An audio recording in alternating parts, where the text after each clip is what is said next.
People oftentimes say, yeah, you got all this great stuff, but what'd you get for it? And did it actually sell? Hi, I'm George the Antique Nomad. Come with me as I wander the country in search of valuable vintage, amazing antiques, and cool collectibles. We'll buy, sell, and trade at antique malls, shops, and shows, estate sales, flea markets, thrift stores, anywhere people go to find really interesting things that just aren't made anymore. So come on, let's go! Hey everybody, it's George the Antique Nomad, and I have a different kind of video tonight because people oftentimes say, yeah, you got all this great stuff, but what'd you get for it? And did it actually sell?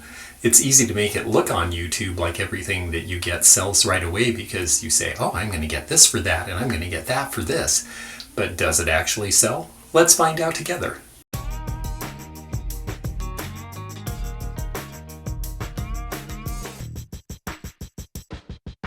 Hey everybody, it's George the Antique Nomad, and I found a bunch of stuff on my way back from the show in Allegan, Michigan, so it's time for a little haul video. I've got some cool things. This is a combination of things from a junk store, an antique mall, and a surprise estate sale that I ran into on a Monday. In Michigan, they will have sales any day of the week, and I was driving through Three Rivers, Michigan, and stumbled across an estate sale, and boy was it fun. It was the first day. So I'm going to go through and talk a little bit about what I got and why I bought it and what it costs so that you have an idea of what I look for as a reseller.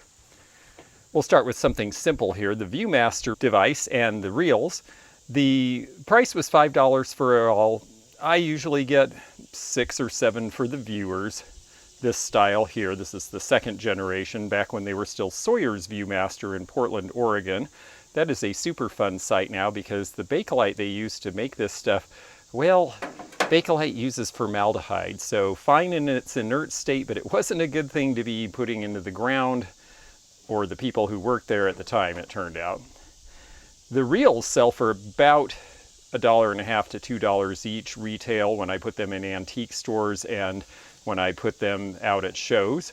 And they had Rowan and Martin's Laugh-In, so that's late 60s. They had a bunch of Mouseketeers. They were subjects people seem a little more interested in, so I figure that there'll be some money to be made there, and it was just a chance to restock a category that I like to carry.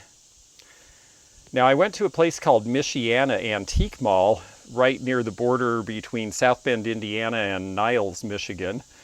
And they had a dealer who was having a 20% off sale and had all of this Francoma wagon wheel. I like the wagon wheel because it's very Western looking. Francoma seems like it's more popular again. And what's great about these pieces is they're Ada clay. Look at the tan color. And they have the typewriter stamp embossing of Francoma on the bottom. So these are before 1955, because in 1955 they moved to Sapulpa and the clay was brick red. So this piece is after 1955, these pieces are before, and they have a little different look to them because of the difference in the clay color. So it was really cool to get the whole set, the cream sugar and the teapot, for only $20. The cream and sugar should sell for that alone, the teapot maybe for $30, and they're just good pieces. The two little plates were a whole 50 cents each. And I also got the wall pocket. This is also Ada clay. It's got the nice divider. There's no cracks in it, no chips. You have to look at the holes where people hung things because sometimes they put too big a nail in and just sort of force something on so you'll see cracks or damage. But this is damage free. And so 94Y is the stock number for this piece. That was only $10. And there was one right down the hall in the same antique mall for sale for $35, and it was a later one. So I felt really good about that buy. Now these other bits here are from the estate sale. This has a little cobweb that came with it. That's nice. I like bookends. These are just little 1930s or 40s, probably homemade. They have the little ceramic siesta guys on them. I thought they were cute. They matched the Western theme. They were only $5 for a pair. So if I put 15 or 20 on them, I'm quadrupling my money potentially. And that's a no-brainer price for someone to buy them at a show or in an antique booth or even on a live sale online. Here we have the little bottle stopper. She was only $3. She's just so cute. Imagine her in the top of a bottle. Barware collectors like this kind of thing. She's probably worth about 10 or 12. This little thing is a fire hydrant shaped nozzle to put on a hose to direct very fine sprays of water. Now I paid $12. I wish the paint was a little better. For the price, I thought it was cute. It has enough novelty, probably just double my money because the paint isn't in better condition, but sprinkler heads are really a popular thing to collect now. And then next to it we have the TV bank. This is right out of the early 50s when people were getting televisions for the first time. So this would have been a novelty, and this was given by an auto sales place in Pennsylvania as a premium. The idea being, well, it's something to keep your kid entertained while you sell mom and dad a car. And it was $10 minus 20%. You know, they only sell for about 15 to 20, so it's not like there's a lot of money in that, but I like little banks, and again, it fits a theme that I do. And when I'm selling multiple items at a show, having multiple items in a category is helpful. It's a little different from online selling where you don't really need to have necessarily a specialty, but it's nice to have little collections at shows and in retail spaces. Fostoria American, this came from the estate sale. They all congratulated me on buying it because all their dealers had been through and they couldn't understand why it hadn't sold, and neither can I because it's only $12. It's got what's left of the original Fostoria label. Heirloom came out in the 50s. It looks newer than that, but it is an older pattern than people realize, and the color is just amazing. And that's a nice big bowl. That's worth somewhere in the $45 to $50 range. Behind it on the blue theme, also from the estate sale, this is $12. This is Blanco glass, and it's crackle. It's just a pretty color, probably worth $25 to $30. So not a huge profit on that one, but Blanco is another thing I like to carry, and I'm kind of low on it right now. I was just up near Holland, Michigan doing a show, and this little Delft blue piece says Delft's right on the bottom.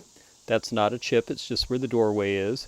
I thought it was neat because it had that gray color behind it, so it's a little different, and this thing really turns, which is great. And that's what people like about these. They want them to actually be operational. So anytime I see one under $5, I buy it, and it was $4, so that was a buy. The wood owl here, it looks sort of like something that maybe Widco would have made.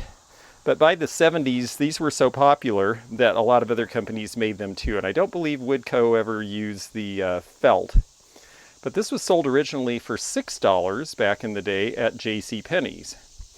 So when I saw it for $4.98 in a junk store, I thought, boy, it's got to be worth a lot more than that because, you know, we're talking 45 or 50 years later. And sure enough, online, I expect that that will sell for around 15 to 20. The Harlem Globetrotters, I liked this because it's fairly early. It's got a great graphic. It was $5, but it was actually sort of bundled because I found another magazine, which I'll set next to it here, and it wasn't priced, so she gave me both for $6. So I basically paid $3 each for these. The one on the left is the New Frontier coloring book. This was a satire about JFK and the New Frontier program, which was his updated version of the New Deal. And this is talking about things like he loves business because he's going to let the doctors do whatever they want as long as the government gets to give them some advice because the government's going to pay for stuff. Here are a bunch of spoofs on various things proposed in the New Frontier, like John Kenneth Galbraith, Secretary of the Treasury, is saying that we should withhold more out of people's paychecks and regulate people's buying habits. It's always a question between freedom and the help we need from government, and obviously this particular parody takes a certain dim view of things like Medicare and other things that now we just take for granted. And then the Harlem Globetrotters, maybe a little more fun, because they're just playing a really fun game. Clarence Wilson from Horse Cave, Kentucky, Marquez Haynes, great old cigarette advertising. I don't think that would be allowed in an NBA program these days. People seem to like these. I expect it'll sell for about 10. I think both of these will. I found a fairy lamp. It's Indiana's Ruby Flash. Now, Ruby Flash, I'm going to show you because a little has worn off, but it was under the line, so I didn't let that bother me. But see where it looks sort of yellow there? That's because ruby flash is on the glass, not in the glass. So that color is fired on. That's why you see the actual undercolor, which is sort of an amber color coming through. That's why you don't want to put these in a dishwasher or scrub them with a scouring pad. But it is a pretty one. I remember as a kid, Pizza Hut had one of these at every single table. And they seem to sell for about $25 now, so I was happy to get it for $3. This gal makes me laugh for a couple of reasons. First of all, she's very scantily dressed, and she's playing a game. And who knows what happens if you lose. But the interesting thing to me about her is she's part of the Glamour Girls line. I believe this was by Hammersley Bone China in England, but they didn't put their name on it. In the early 50s, England was not doing well financially, so they were looking for any sorts of things they thought could sell. And this company obviously decided they would do something of a pin-up nature, but they didn't want to take credit for it because they didn't want to turn off the dowagers who were buying their frilly cups and saucers for home parties and bridge meetings. So they did not take credit for this piece, but it's a good piece and it should sell for around $20. This little guy is made in 1946. It's just a little lucite piece that asks some very poignant questions. Is it the truth? Is it fair to all concerned? Will it build goodwill and better friendships? And will it be beneficial to all concerned? That is the four-way test, copyright 1946 of Rotary International. The four-way test can be applied profitably in relations with others in home, community, business, national, and international life. And that's true. I mean, those are wonderful, lofty goals. And so I thought that that would be interesting even for someone who wasn't in the Rotary Club. Then behind here, 5 pieces for $9. This is a Morgantown glass cocktail set. Morgantown is a very good glass company out of the eponymous city in West Virginia. It is a great bulbous shape. It's going to be 1950s or early 60s. Barware collectors do love this sort of thing. It's certainly worth about $25 rather than $5. And then the 2 railroad plates. These are railroad. They said NYC with the pinstriping, and I immediately knew what that was and was surprised that the dealer didn't know, especially because it says right on the back, design copyrighted, made especially for New York Central.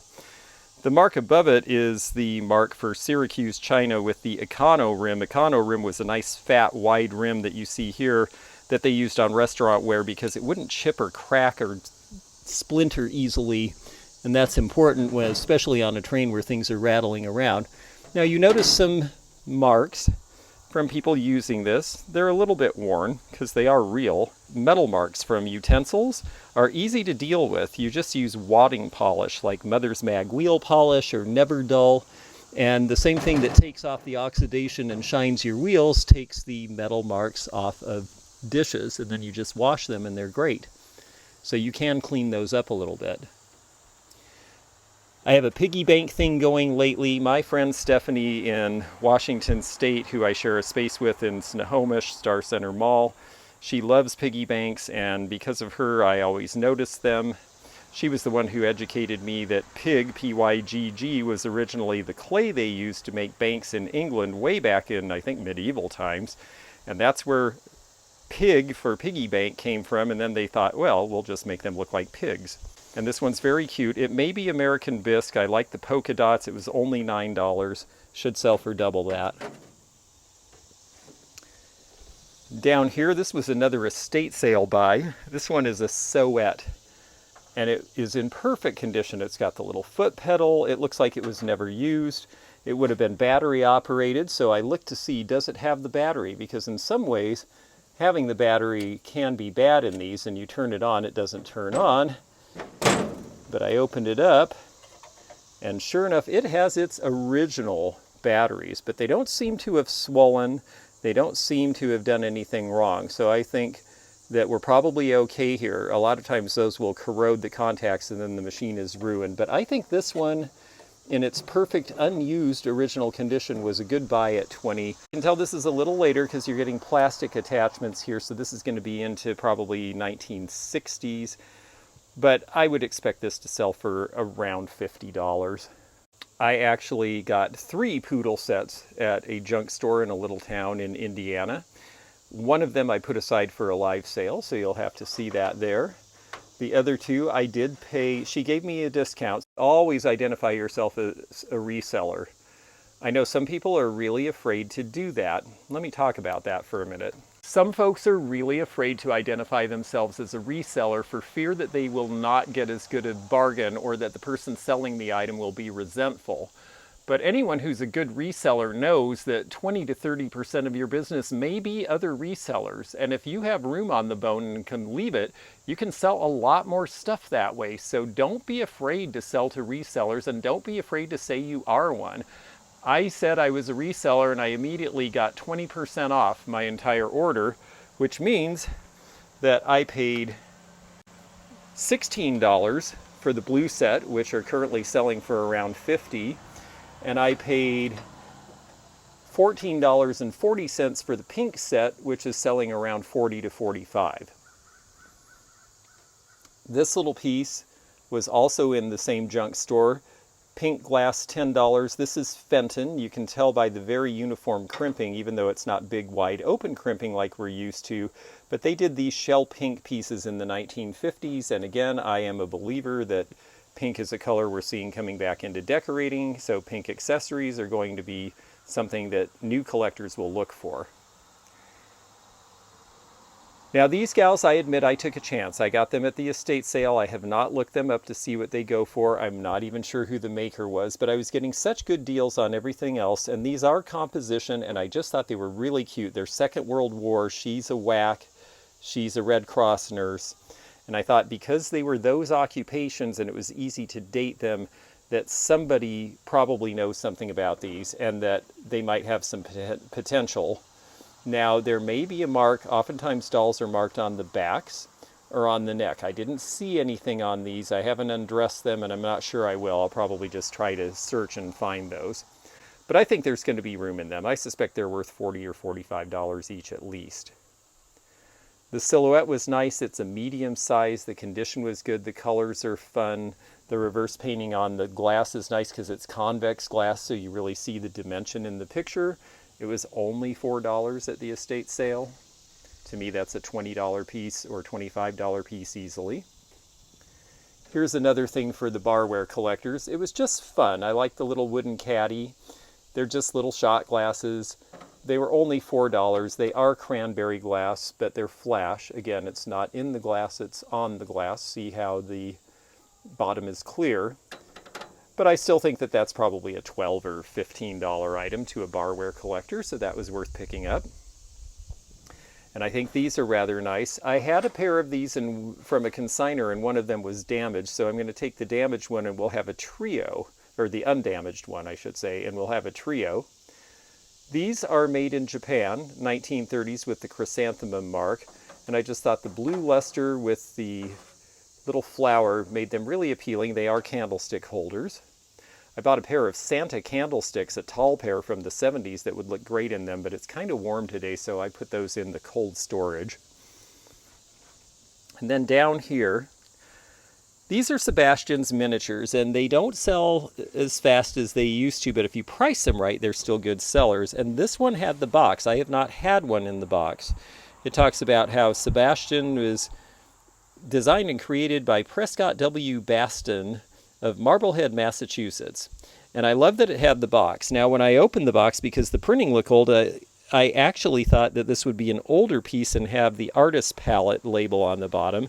But when I lift it up, it's actually got one of the newer labels from the late 20th century on it. Hand cast, hand painted. A lot of work went into these. They had to do the sculpting in a small scale and yet make it still clear what it was. And then they're molded in chalk, and then they had to be painted by hand. This one is the Doctor. But what I liked about it is it also had the catalog, so you can see what they were selling at the time that this was made. They even say when they were originally sculpted. the ones that they're still making. So a lot of these were originally done in the 1950s and 60s, and then were continued to be made thereafter. So it's nice to have all of that with it. I usually get about $10 a piece for them without the box and the paperwork. So I thought $5 was a very good price to pay, considering how complete it is. Now this next piece I bought because I'm going to be meeting Laura Caldwell for the first time soon. And she talks a lot about boho in decorating, and I want to show her this because, well, her version of boho is really cool and has a real sort of hippie bohemian flavor to it, I would say. This piece is actually 1930s, so it predates that, but it has a very good mark on the bottom that says, J. Mrazek, Peasant Art Industries made in Czechoslovakia. This is 1930s Czechoslovakian, and that means it was made in Bohemia, because that's where the glass and pottery companies were in Czechoslovakia. This is really boho, because it is from Bohemia. And I'm curious to see with that folk art appeal what she will think of that, if that's something that she would see integrating into a design. It's pretty colorful and poppy, but you could certainly work around those colors and do something neat with it, I think. And then I bought these. These seem to be no names. I have not been able to find who the manufacturer it is. It says full cushioned insole. They're trying sort of to look like Converse. They're not marked Keds. There is no marking on the back, so I think they're just a knockoff, but they are made in USA, and they say so, and they're my size. So look there. If I can't sell them, I'll wear them because I think they're neat and they've got retro appeal. They're a little dirty from being stored poorly, but I don't think that's a big problem. I'm pretty sure that I can clean those up. They don't look like they were worn much, if ever. And they're going to date to the 1960s. So for $8, I thought that was a yes. These came from the Antique Mall, and they are really cool. They work. They are from about 1970. They're bar sconce lights. Every major brewer seemed to sell these around then. They seem to be selling for about $75 or $80 a piece. These were $65 for the pair. So I felt that there was a good profit margin in those. People will buy them singly or in pairs, although they were mainly distributed in pairs to begin with. And I just think they're neat. Let me pick one up so you can see. You know, they're just plastic because that's what was being made at that time, but they've got the backing so they'd hang on the wall and they'd look like this. They had a deliberately old-fashioned look because, again, collecting was starting to be a thing in the late 60s and early 70s, and so things that had an old vibe were cool again. Next we have this. I paid $12, $15 minus 20% at the junk store because it's an early Polaroid and it's got the piece that pulls out on the diaphragm, and these seem to be selling for about $45 a piece. I also happen to have the flash attachment already, so I can put them together as a pair and possibly get $65 or $75. These were just fun. They were the thing that if you went to test drive a car in Indiana, that you got one of these and your license plate was put in it, and then they'd write down the car and key numbers. That way, if you got pulled over during the test drive, you could call and say, hey, look, I'm just test driving this car. Also, if you were the car dealer, you knew that they couldn't go too far because you have their driver's license. They were $1 a piece. I figure a Coke or car enthusiast will probably pay $4 or $5. But they're just a fun, easy thing to buy. Now, a year ago, I was doing the antique show in Sparks, Kansas, and I regret not being able to be there and do it again. It was a really fun show. But if you look at my videos from that show, I did one there and I did one in White Cloud, the neighboring town that also has a big Labor Day flea market. And at White Cloud, we ran into a guy who really knew his marbles. So I'm going to go back and watch my own video and try to identify some of these. These are all American makers of various types. Some are shooters. The main thing you're really looking for is odd color combinations. Funnily enough, this beige brown is not something you see too often. You're looking for things that maybe a worker made out of whatever glass was left at the end of the day that wasn't a regular thing in the line. So I don't know that we have anything really valuable, but I see a few interesting colors. And even if not, I would expect to be able to sell these bags for $5 or $6 a piece, and they were only $2 each at the estate sale, so I bought every one they had. I also bought this stack. This was $2 for the whole stack. I, of course, look for Disney-related things because I do have customers in California, but I also sell in Florida near the Orlando area. So this one's neat because it's Disneyland highlights, and it's going to show early Disneyland. This is probably 1960s vintage. They've got Our Town, they've got the Elephant Bathing Pool, Norland Square, Frontierland, all the greats. They don't have some of the newer rides. That alone would have been worth paying $2 for because it's probably worth $8 or $10. And then there also were tickets. Then there also were a bunch of postcards. Baloo. Was Baloo from Jungle Book? I don't remember my Disney as well as I should. The Mad Tea Party. Love that. And I actually still ride that on the rare occasions that I go. Mickey leading the band. Here's the Sea Wolf. The Old Time Entertainment. Anyway, they're just great views. Main Street Electrical Square. These are all from about 1970. If these sell for $1 a piece, this is a lot of money for only $2 paid. Now, am I going to spend my whole life selling everyone individually? Probably not, particularly the ones that were free with it from Zion National Park. Those will probably just be sold as a lot. But in any event, paper ephemera is easy to ship. It doesn't break.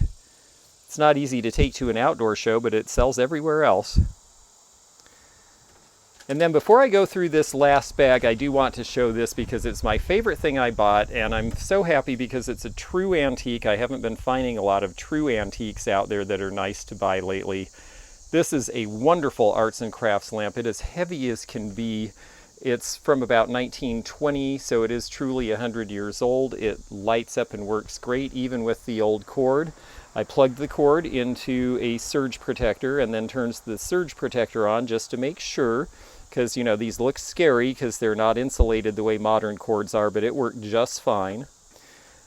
The base is starting to go between Art Nouveau and into the Art Deco period. So this lamp originally came with a centerpiece that had this same type of shade, and then they restyled it later with this base. So I just saw one of these now. I bought this in an antique mall. I paid $225 for it. And you think, oh my gosh, that's a lot of money. What could it possibly worth? Well, I went online, and one did sell recently, and it sold for $600. I am not afraid to step up in an antique mall if I see something that still has a lot of meat left on the bone. Plus, I just love it. I could certainly just look at it in my house for a while and be perfectly content. If it doesn't sell right away, I will have fun with it. So that was my big purchase. And then last thing I'll show you is from the estate sale is this bag of goodies here, and I don't even remember what I bought. I see something was $20, so I must have liked it a lot. Let's pour this out gently. I think they're all bagged, mainly. Oh, I see what was $20. It was this Union case, and that's a little more than I would usually pay, but the condition was really good. There's no cracks, no chips, no damage, and the image is also good.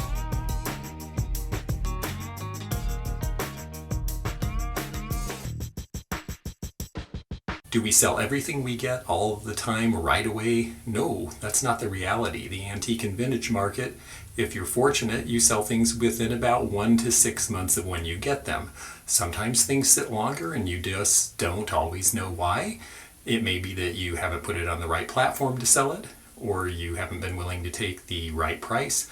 It could also just be that you got so much stuff that a lot of it sat in a box for a while, which is definitely true here. So it's just fun to show you how things really work in terms of merchandise flow and give you a sense of what the market is really like.